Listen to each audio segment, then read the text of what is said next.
आप देख रहे हैं इन डार्क राजकुमार के साथ। तो चलिए बढ़ते हैं आज की कहानी की ओर। दोस्तों, मेरा नाम मंजित है और मैं बड़े फैमिली का पार्ट हूँ। लकड़ी के सामान के साथ साथ मैं कॉफ़ी और फर्नीचर का काम करता हूँ और लोगों के उनके घर तक डिलीवर कर देता हूँ। तो हुआ कुछ ऐसा था कि उन दिनों मुझे एक वोटर मिलने वाला था और वो ऑर्डर इतना ज़्यादा बड़ा था कि मैं उस ऑर्डर को लेने के लिए काफ़ी ज़्यादा उत्साहित हुआ बैठा था। लेकिन मुझे क्या पता था कि इस ऑर्डर को लेते लेते मेरे रातों की नींद हराम हो जाएगी। खरा ये जानते इस ऑर्डर के पीछे ऐसा क्या था जिसने मुझे एक दौर के लिए भयभीत कर दिया था। हुआ कुछ ऐसा था कि हमारे तहसील परिसरपुर के अंदर हमें एक नया काम मिला था। उस काम के दौरान हमें एक रेस्टोरेंट का फर्नीचर तैयार करना था और उसके लिए हमें पहले लकड़ियां दी गई थी। रेस्टोरेंट भी अभी नया नया खुलने वाला था, तो एक तो हमारी जानकारी भी बढ़ने वाली थी। उसके साथ ही साथ वो काम इतना ज़्यादा बड़ा था कि 1 महीने तक हमें किसी दूसरे काम की ज़रूरत ही नहीं थी। इसलिए हम उस काम को अपने ऊपर लेने के लिए काफ़ी ज़्यादा उत्साहित हो गए थे। और उसके बाद ऐसा ही हुआ, कुछ दिन के अंदर ही वो सारा काम मुझे सौंप दिया गया। मेरे अलावा मेरी दुकान में काफ़ी और लोग भी काम करते थे। उस दिन हमें सामान लाने के लिए रोहिड़े के पेड़ को लाना था, यानी कि रोहिड़ा का पेड़ जो खेत से उखाड़ कर घर लाना था, क्योंकि उस पेड़ की लकड़ी इतनी ज़्यादा शानदार होती है कि काफ़ी दिनों तक टिकी रहती है और कहीं गलती भी नहीं। साथ ही उसके अंदर छेद भी बहुत कम होते हैं। इसलिए हमने उस रेस्टोरेंट के मालिक को पहले ही बता दिया था कि हमें किसी भी हालत में एक रोहिड़ा के पेड़ की लकड़ी का इंतज़ाम करना होगा। रेस्टोरेंट के मालिक ने हमें एक खेत बता दिया, हमें वहीं से उसी के मजदूर लेकर पूरे पेड़ को उखाड़ कर लाना था। उसके बाद हम निकल पड़े अपनी गाड़ी लेकर। लेकिन हमें क्या पता था कि जब तक हम वापस लौटेंगे तब तक हम कुछ और चीज़ें भी देख लेंगे। फिर हम सभी उस खेत के लिए निकल पड़े और वो खेत गांव से भी 7 किलोमीटर आगे सटा हुआ था। उसके साथ ही साथ उस खेत के बगल में एक पुराना कब्रिस्तान भी बना हुआ था और वो कब्रिस्तान देखने में थोड़ा भयभीत कर देता, पर हमने ज़्यादा ध्यान नहीं दिया और हम उस खेत में पहुंच गए। फिर हम उस खेत में पहुंचे तो हमने देखा कि पहले से उस खेत का धनी वहां पर मौजूद है और वो हमें उन रोहिड़ों की तरफ अपने हाथ से इशारा करके बता रहा है कि कहां से हमें पेड़ उखाड़ने हैं। लेकिन उस खेत में पहुंचने के बाद तो हमारे होश ही उड़ गए। दरअसल हमें पता चला कि हमें सिर्फ एक पेड़ को नहीं उखाड़ना है, बल्कि वहां पर मौजूद तकरीबन 13 से 14 पेड़ को उखाड़ना होगा। फिर मैंने उस रेस्टोरेंट के मालिक को फ़ोन किया तो उसने बताया कि ऊपर के केबिन का भी काम स्टार्ट हो चुका है, तो उसका सारा काम भी आपको ही दिया जाएगा। मुझे तो समझ ही नहीं आ रहा था कि इस वक्त मुझे खुश होना चाहिए या फिर टेंशन लेनी चाहिए, क्योंकि इतना सारा काम हमारे सर चढ़ चुका था। क्योंकि अब हमें काफ़ी दिनों तक काम के लिए भटकना नहीं पड़ेगा। फिर क्या था, हमने एक एक करके सारे पेड़ों को काटना शुरू कर दिया और साथ ही हमने ये भी सोच लिया था कि आज की रात हम यहीं पर रुक जाएंगे, वो भी इसी खेत में। उसके बाद शुरू हुआ हमारा काम। हमने उस खेत के करीब करीब काफ़ी सारे पेड़ों को काट दिया था। लगभग शाम तक इसी तरह लगे रहे थे। जब हमको चाय की इच्छा होने लगी तब हमने उस खेत के मालिक को चाय के बारे में कहा, तो उसने बताया कि उसका घर यहाँ से करीब 9 किलोमीटर दूर है और वहाँ से चाय लाते लाते चाय तो ठंडी हो जाएगी। लेकिन अगर आज की रात में यहीं पर रुकना था तो हमें अपने खाने की सुविधा भी हमें ही करनी थी। अगर यहाँ से उनका गांव 9 किलोमीटर दूर था तो खाने की सुविधा कैसे होगी। फिर उसके बाद मैंने अपने एक सहकर्मी को खाना लाने के लिए उनके गांव भेज दिया, क्योंकि उनके गांव में बड़ी बड़ी होटल और ढाबा भी थे, तो वहाँ से खाना पैक करवा कर वो आसानी से ला सकता था। उसके तुरंत बाद मैंने अपने एक सहकर्मी को उस गांव के अंदर भेज दिया। लेकिन उस मालिक ने बताया था कि हमें थोड़ा ध्यान से खाना पीना करना होगा, क्योंकि इस खेत के आजू बाजू में जो हम लोगों को जोहड़ नज़र आ रहा था, उस जोहड़ के अंदर कुछ ऐसी परलौकिक चीज़ें रहती हैं जिन पर विश्वास करना काबिल नहीं होता। लेकिन वो चीज़ें कहने मात्र से ही बहुत ज़्यादा खौफनाक लगने लगती है। उस वक्त तो मैंने उसकी बात पर ज़्यादा ध्यान नहीं दिया था। मैंने सोचा था कि गांव के लोग हैं, ऐसे ही करते रहते हैं और इन लोगों को भूत प्रेत पर कुछ ज़्यादा ही विश्वास होता है, तो इन लोगों का इन चीज़ों के प्रति इस तरह का स्वभाव करना कोई बड़ी बात नहीं है। मैंने उस बात को नज़रअंदाज कर दिया और फिर हम फिर से काम में जुट गए। हमारे लिए एक अच्छी बात यह थी कि आज की रात में चाँद अपनी पूरी गरिमा के साथ आसमान में था, तो हम चाँद की हल्की हल्की रोशनी में सब कुछ देख सकते थे।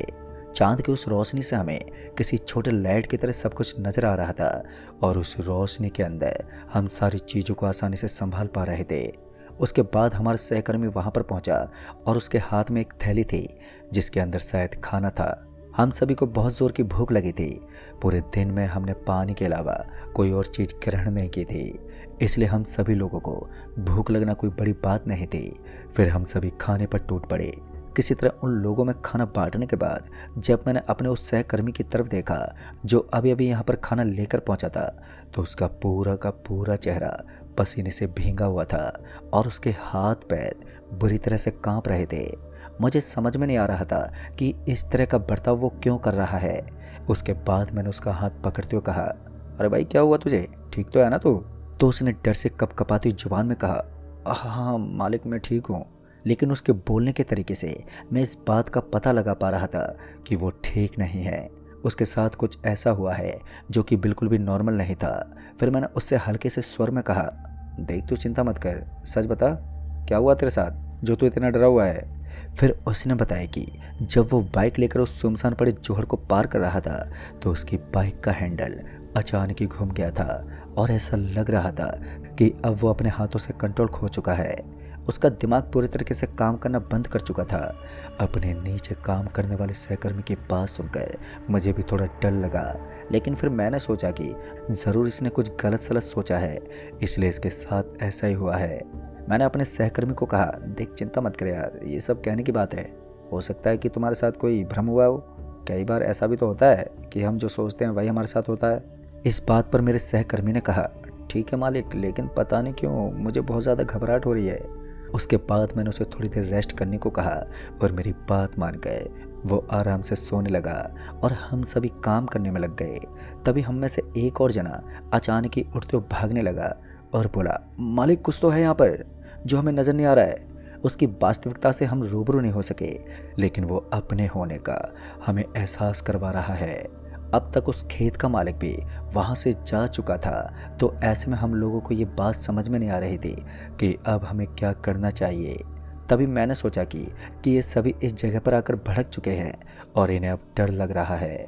किसी तरह मैंने उन दोनों को समझाया और शांत किया, और उन्हें शांत करने के बाद मैंने सोचा कि अब इन सभी को रेस्ट करने के लिए बोल देता हूँ ताकि कोई भी ऐसी हरकतें ना करे। मैंने सभी को वहीं ज़मीन पर सुला दिया ताकि वो आराम से सो सकें। गर्मियों का मौसम था तो सभी के पास अपनी अपनी चादर थी और वो सभी अपनी अपनी चादर ओढ़कर वहीं लेट गए। उसके बाद मैं भी गाड़ी के बगल वाले हिस्से में जाकर आराम से लेट गया और ना जाने कब मेरी आंख लग गई। फिर जब दोबारा मैंने अपनी आंखें खोली तो मैंने देखा कि गाड़ी के सामने जो रोहिड़ा कटा पड़ा था उसके ऊपर दो जने उसे काटने की कोशिश कर रहे थे, लेकिन उनके हाथ में कोई भी औजार नहीं था। ये देखकर मैं दंग रह गया। फिर मैं तुरंत अपनी गाड़ी से नीचे उतरा ये देखने के लिए कि आखिर वो है कौन। तो मैंने पाया कि वो कोई इंसान नहीं थे। उन दोनों के पैर एकदम से पीछे की तरफ घूमे हुए थे। एक पल के खातिर तो मेरा पूरा बदन बुरी तरह से कांपने लगा और उसके बाद मेरी भी मुंह से जोरदार चीख निकल गई और चीख के निकलते मेरी आंखों के सामने काला अंधेरा छा गया। फिर दोबारा मैंने अपनी आंखों को खोला तो मैंने पाया कि मैं तो अभी भी गाड़ी के अंदर लेटा हुआ था। जो मैंने अभी अभी देखा था वो कोई वास्तविकता नहीं थी बल्कि एक सपना था। तब जाकर मेरी सांस में सांस आई और फिर मैंने अपने आजू बाजू में देखा तो मुझे वहाँ पर कोई नज़र ही नहीं आया। फिर मैंने गाड़ी से नीचे उतरकर अपने मजदूरों को देखना ठीक समझा, इसलिए मैं हल्के से गाड़ी का फाटक खोलकर नीचे की तरफ उतरने लगा। पर मुझे क्या पता था कि मैं अब जो देखने वाला हूँ उसके बारे में मैंने कभी सोचा तक नहीं होगा, क्योंकि बाद में जैसे मैं अपनी गाड़ी से नीचे उतरा तो मैंने देखा कि गाड़ी के पीछे जो हिस्सा था वो पूरा का पूरा खाली पड़ा था।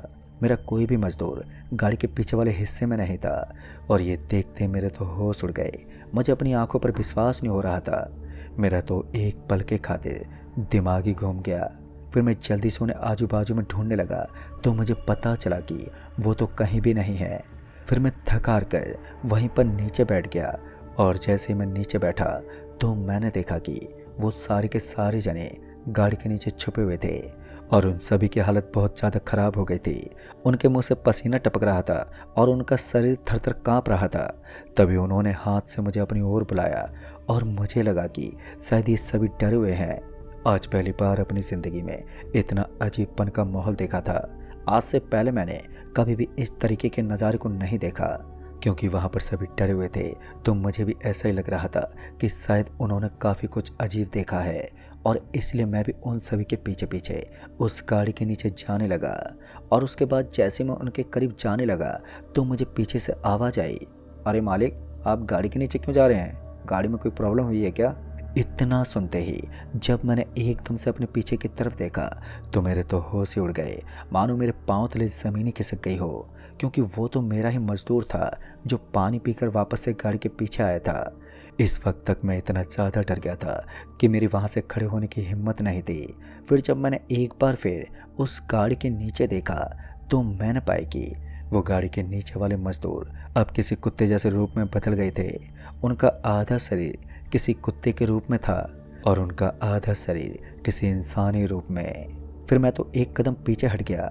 इस वक्त मैं इतना ज़्यादा सहम गया था कि मेरे मुंह से आवाज़ तक बाहर नहीं निकल पाई। उसके बाद उस मजदूर ने मेरा हाथ पकड़ा और मुझे उठाया और फिर मुझे गाड़ी के अंदर भेज दिया। उसके बाद जैसे मैं गाड़ी के अंदर पहुंचा तब भी मेरा शरीर कांप रहा था, पर मुझे क्या पता था कि आज की रात कयामत की होने वाली है। दहशत का मैंने सिर्फ एक छोटा सा नज़ारा देखा था, क्योंकि उसके बाद जैसे मैं डरते हुए गाड़ी के अंदर बैठा हुआ था तो मैंने देखा कि अब गाड़ी के नीचे से निकल गए वो काले काले शैतान अब गाड़ी के बाहर तक आ पहुंचे हैं और उन्होंने गाड़ी के शीशों को चारों तरफ अपने हाथों से मारना शुरू कर दिया था।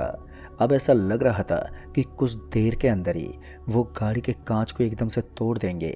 अब ये इतना ज़्यादा बढ़ गया था कि मैं ज़ोर ज़ोर से चिल्लाने लगा और इसी बीच मेरा एक मज़दूर फिर से मेरे पास पहुंचा और मुझे संभालने लगा। फिर मैंने उस मज़दूर को बताया कि मुझे उस जगह पर क्या नज़र आ रहा है, तो उस मज़दूर ने कहा, उसे तो वहाँ कुछ भी नहीं दिखाई दे रहा। फिर से मैंने एक बार अपने चारों तरफ एक बार फिर से नज़र घुमाते हुए देखा तो मैंने देखा कि मुझे वहाँ कोई भी दिखाई नहीं दे रहा था। अब एक बार फिर वहाँ का नज़ारा पूरी तरह से साफ हो गया था। तभी मेरे बगल में बैठे उस मज़दूर के सर के अंदर से खून बहने लगा।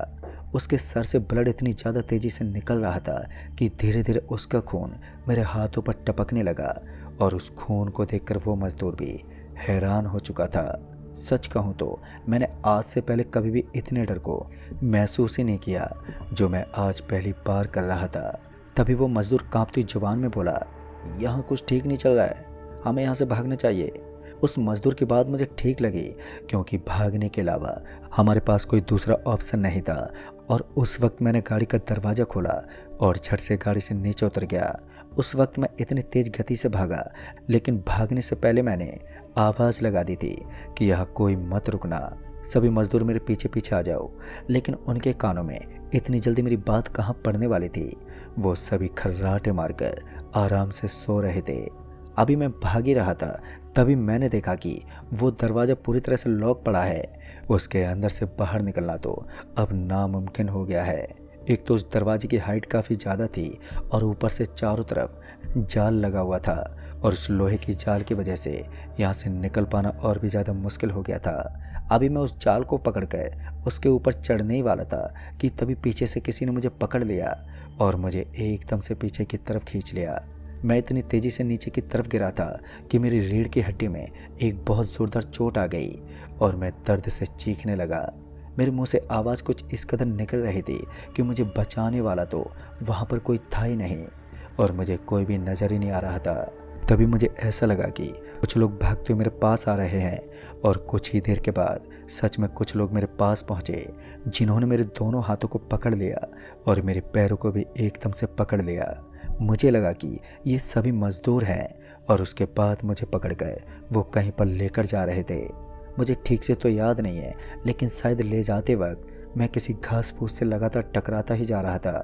फिर कुछ देर के बाद वो सभी मुझे लेकर एक जगह पर पहुँचे और मुझे वहाँ पर लिटा दिया गया। कमर के बल पर लेटाने की वजह से मेरे कमर में बहुत ज़्यादा दर्द हो रहा था। इतने में मुझे अपने साथ साथ किन्हीं और लोगों के दर्द से कराहने की आवाज़ आने लगी। जब मैंने पलटते अपने बाजू में देखा तो वो सारे मज़दूर भी मेरे बगल में थे। जब मैंने उन मजदूरों को अपने बगल में पड़ा हुआ देखा तो मैं उनकी तरफ देखने लगा। मैंने देखा कि उनके भी शरीर पर काफ़ी ज़्यादा खरोंच आई थी और वो भी दर्द से तड़प रहे थे। मेरी रीढ़ की हड्डी में अब दर्द थोड़ा कम हो गया था, लेकिन पहले तो बहुत ज़्यादा था। ऐसा लग रहा था कि मेरी रीढ़ की हड्डी टूट गई है। जैसे तैसे मैं उठकर बैठ गया और उसके बाद मैं चैन की सांस लेते हुए अपने आजू बाजू में देखने लगा। तो मैंने देखा कि हम किसी चार दीवार के अंदर थे, जिसके दीवारों के ऊपर लंबी लंबी जालियां बनी हुई थी। अभी मैं उठने की कोशिश ही कर रहा था कि तभी अचानक उस हॉल का दरवाज़ा एकदम से खुल गया और दरवाज़ा खुलते ही जब मैंने उस दरवाजे की तरफ देखा तो अपने पैरों में भारी जूते पहने एक लंबा चौड़ा आदमी उस हॉल के अंदर पहुंचा। और उस हॉल में पहुंचते ही मैंने उस आदमी की ओर गौर से देखा तो मैंने पाया कि उसकी आंखें बाहर निकली हुई थी और नीचे की तरफ लटक रही थी। इस नज़ारे को देखकर मेरा बदन और भी ज़्यादा कांप रहा था। फिर वो जल्दी जल्दी मेरे पास आने लगा और उसने अचानक ही मेरे पैर को पकड़ लिया। पता नहीं उसके दिमाग में क्या चल रहा था। उसने अचानक ही मेरे पैर को पकड़ा और मुझे फिर से घसीटने लगा। बस इतने में मेरे जिस्म में मुझे और भी ज़्यादा दर्द का एहसास हो रहा था। फिर वो मुझे घसीटते हुए बाहर लेकर आ गया और उसके बाद जैसे ही मैं बाहर पहुंचा तो उसने अपने नाखून मेरे गर्दन के अंदर गड़ाने शुरू कर दिए थे और अब मेरी सांस भी एकदम से अटकने लगी थी। लेकिन वो कहते हैं ना, जब इंसान की मौत का टाइम आता है तो वो फड़फड़ाने लगता है। मैं भी अपने शरीर को इधर उधर हिलाने लगा और किसी तरह मैं उसके चंगुल से छूट गया। और जैसे मैं उसके चंगुल से छूटा तो मैं जल्दी से उठा और फिर वहाँ से भागा। इस बार मैं इतनी तेज रफ्तार से भागा कि मैंने एक बार भी अपने पीछे पलट कर नहीं देखा। मैं अपने कदम पटकते हुए जल्दी से वापस से उस हॉल के अंदर पहुंच गया और उसके अंदर वाले दरवाजे को लॉक कर दिया। मुझे लगा कि अब वो शैतान अंदर नहीं आ पाएगा। जब इंसान को अपना काल अपने सामने नजर आता है तो वो किसी भी हाल में भागता जरूर है। फिर मैं जल्दी से उन सभी मजदूरों को होश में लाने की कोशिश करने लगा। उनमें से 3-4 मजदूर तो तुरंत ही खड़े हो गए, लेकिन बाकी अभी भी गहरी नींद में सोए हुए थे, जिनको उठाना मेरे बस में नहीं था। हम सभी एकदम से उठकर बैठ गए। उस हॉल का दरवाज़ा एकदम से टूट गया और दरवाजे के टूटते ही उसके टुकड़े बिखर गए। ये देखकर मेरी आंखें फटी की फटी रह गई और एक बार फिर उस हॉल के अंदर उसी शैतान की दस्तक हुई। उसके बाद जैसे वो शैतान उस हॉल के अंदर पहुंचा तो हम सभी तुरंत ही खड़े हो गए, लेकिन उठने से ही पहले उसने हम सभी पर एक जोरदार झपट्टा मार दिया। मैं तो एकदम से पीछे की तरफ गिर पड़ा और मेरी तो सांसें अब गले में अटकने लगी थी। उसके बाद वो सभी मजदूर बेहद ही जोर जोर से चिल्लाते हुए वहाँ से भागने लगे। मैंने भी आओ देखा ना ताओ और तुरंत ही वहाँ से भागने लगा। फिर हम सभी उस 2 माला जैसी बिल्डिंग से एकदम से नीचे कूद गए। जैसे हम उस 2 माला बिल्डिंग से नीचे कूदे तब हमने देखा कि हम जिस जगह पर कूदे थे वो एक पुराना कब्रिस्तान था और उस कब्रिस्तान के बिल्कुल अंदर एक मकान था और हम उसी मकान की 2 मंजिल से नीचे कूदे थे। कुछ देर पहले हमें बताया भी गया था कि उस खेत के बगल में एक पुराना कब्रिस्तान है जो उस खेत के एकदम करीब सटा हुआ है और हमें उससे ही बचकर रहना था। लेकिन अब हम सभी उस पुराने कब्रिस्तान के अंदर फंस गए थे। फिर हमें लगा कि अब हम आसानी से यहाँ से बचकर भाग जाएंगे। हम सभी मजदूर वहाँ से भागने ही वाले थे कि मैंने अपने सारे मजदूरों की गिनती करनी शुरू कर दी। मुझे पता लग गया कि सारे के सारे मजदूर तो हमारे साथ ही मौजूद हैं।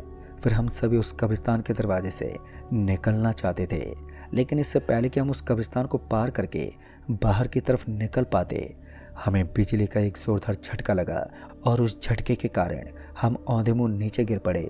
वहाँ से नीचे गिरते ही हम सभी एकदम से चौकन्ने हो गए थे, क्योंकि इस कब्रिस्तान के अंदर भला ऐसे करंट कैसे लग सकता है, वो भी बिजली का इतना जोरदार झटका। मैं तो बुरी तरह से डर गया था और ऊपर से जब हमने दरवाजे को भी हाथ लगाने की कोशिश की तो उसके अंदर भी करंट आ रहा था। तभी कब्रिस्तान के अंदर हमें एक आदमी नजर आया। दिखने में वो किसी चौकीदार की तरह लग रहा था। फिर वो मेरे पास आकर बोला, देखो इस कब्रिस्तान से बाहर निकलना इतना आसान नहीं है। उसके कहने का अंदाज मुझे थोड़ा अजीब लग रहा था। फिर जब मेरी नज़र उसके पैरों की तरफ पड़ी तो एक बार फिर मेरे तो रोंगटे खड़े हो गए। दरअसल वो भी एक मरा हुआ शख्स था। उसके बाद जब मैंने उसके चेहरे को ठीक से देखा तो मुझे महसूस हुआ कि वो तो कोई भूत है। फिर मैं डर के मारे उस भूत से एकदम से पीछे की तरफ खिसक पड़ा और मेरे पीछे खिसकते ही उस भूत ने कहा, चिंता करने की कोई ज़रूरत नहीं है। मैं तुम्हें कोई नुकसान नहीं पहुंचाना चाहता। अगर अपनी जान बचानी है तो सही समय का वेट करो। मैंने हैरानी भरा जवाब देते हुए कहा, लेकिन कौन सा सही समय? तब उस आदमी ने बताया कि रात के 1:22 पर यह दरवाज़ा अपने आप ही खुल जाता है।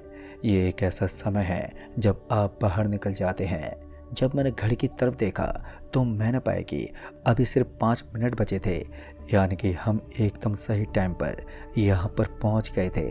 अब सिर्फ 5 मिनट का इंतज़ार करना था और सच में 5 मिनट होते ही वो दरवाज़ा खुद पे खुद अपने आप ही खुलने लगा। हम जल्दी से भागे और उस भयानक कब्रिस्तान से बाहर निकल गए। कब्रिस्तान से बाहर निकलते ही मेरी सांस में सांस आई और फिर मैं उन सभी को लेकर उस खेत के बगल वाली सुनसान ज़मीन पर पहुंच गया। और फिर पूरी रात हमने डरते हुए वहीं पर बिताई। फिर सुबह होने के बाद ही मैंने इतने बड़े ऑर्डर को कैंसिल कर दिया और एक दिन की मजदूरी लेकर हम वहाँ से निकल पड़े, क्योंकि जिस काम में बात जान पर आ जाए तो उस काम को हमें छोड़ देना ही चाहिए। मैंने ना केवल उस ऑर्डर को कैंसिल किया बल्कि उस दिन के बाद लोगों के घर घर जाकर उनकी लकड़ियों को लाना ही बंद करवा दिया, क्योंकि अब चीज़ के प्रति मेरे अंदर डर बैठ गया था कि कहीं मेरे साथ इस तरह का हादसा दोबारा ना हो जाए। इसलिए इन चीज़ों से अब मुझे डर लगने लगा था। तो दोस्तों, इस कहानी में बस इतना ही। कहानी आपको पसंद आई हो तो वीडियो को लाइक शेयर ज़रूर कर दें और साथ ही हमें नीचे कमेंट बॉक्स में ज़रूर बताएं। तो मैं आपका दोस्त राजकुमार जल्द ही मिलूँगा ऐसी एक और नई कहानी के साथ। तब तक के लिए बाय एंड टेक केयर।